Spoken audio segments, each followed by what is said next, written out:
एक रोज रास्ते में एक महात्मा अपने शिष्य के साथ भ्रमण पर निकले। गुरुजी को ज्यादा इधर-उधर की बातें करना पसंद नहीं था। कम बोलना और शांतिपूर्वक अपना कर्म करना ही गुरु को प्रिय था। परंतु शिष्य बहुत चपल था। उसे हमेशा इधर-उधर की बातें ही सूझती। उसे दूसरों की बातों में बड़ा ही आनंद आता था। चलते हुए जब वो तालाब से होकर गुजर रहे थे, तो उन्होंने देखा कि एक धीवर नदी में जाल डाले हुए हैं। शिष्य यह सब देख खड़ा हो गया और धीवर को अहिंसा परमोधर्म का उपदेश देने लगा। लेकिन धीवर कहाँ समझने वाला था।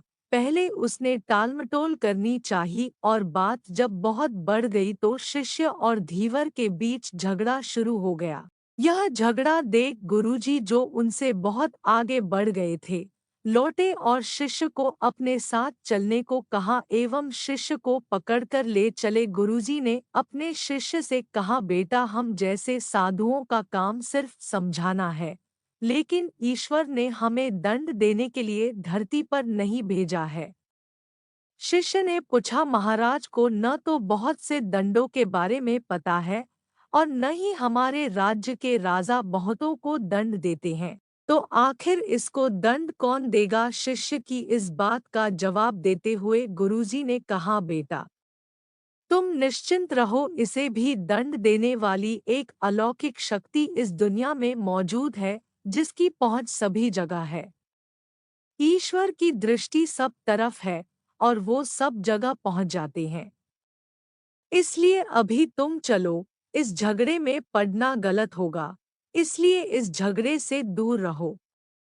शिष्य गुरुजी की बात सुनकर संतुष्ट हो गया और उनके साथ चल दिया। इस बात को ठीक 2 वर्ष ही बीते थे कि एक दिन गुरुजी और शिष्य दोनों उसी तालाब से होकर गुजरे। शिष्य भी अब 2 साल पहले की वह धीवर वाली घटना भूल चुका था। उन्होंने उसी तालाब के पास देखा कि एक चुटियल सांप बहुत कष्ट में था, उसे हजारों चींटियां नोच-नोच कर खा रही थी।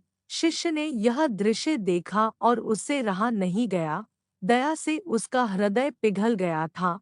वह सर्प को चींटियों से बचाने के लिए जाने ही वाला था कि गुरुजी ने उसके हाथ पकड़ लिए और उसे जाने से मना करते हुए कहा, बेटा, इसे अपने कर्मों का फल भोगने दो।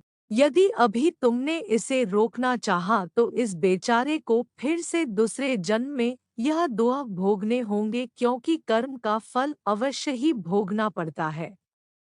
शिष्य ने गुरुजी से पूछा, गुरुजी, इसने कौन सा कर्म किया है जो इस दुर्दशा में यह फंसा है? गुरु महाराज बोले, यह वही धीवर है जिसे तुम पिछले वर्ष इसी स्थान पर मछली न मारने का उपदेश दे रहे थे और वह तुम्हारे साथ लड़ने के लिए आगबबूला हुआ जा रहा था।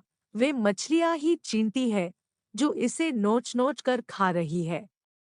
यह सुनते ही बड़े आश्चर्य से शिष्य ने कहा, गुरुजी, यह तो बड़ा ही विचित्र न्याय है। गुरुजी ने कहा, बेटा, इसी लोक में स्वर्ग नरक के सारे दृश्य मौजूद हैं। हर क्षण तुम्हें ईश्वर के न्याय के नमूने देखने को मिल सकते हैं। चाहे तुम्हारे कर्म शुभ हो या अशुभ, उसका फल तुम्हें भोगना ही पड़ता है। इसलिए ही वेद में भगवान ने उपदेश देते हुए कहा है, अपने किए कर्म को हमेशा याद रखो, यह विचारते रहो कि तुमने क्या किया है, क्योंकि ये सच है कि तुमको वहाँ भोगना पड़ेगा। जीवन का हर क्षण कीमती है, इसलिए इसे बुरे कर्म के साथ व्यर्थ जाने मत दो। अपने खाते में हमेशा अच्छे कर्मों की बढ़ोतरी करो, क्योंकि तुम्हारे अच्छे कर्मों का परिणाम बहुत सुखद रूप से मिलेगा। इसका उल्टा भी उतना ही सही है। तुम्हारे बुरे कर्मों का फल भी एक दिन बुरे तरीके से भुगतना पड़ेगा। इसलिए कर्मों पर ध्यान दो, क्योंकि वो ईश्वर हमेशा न्याय ही करता है।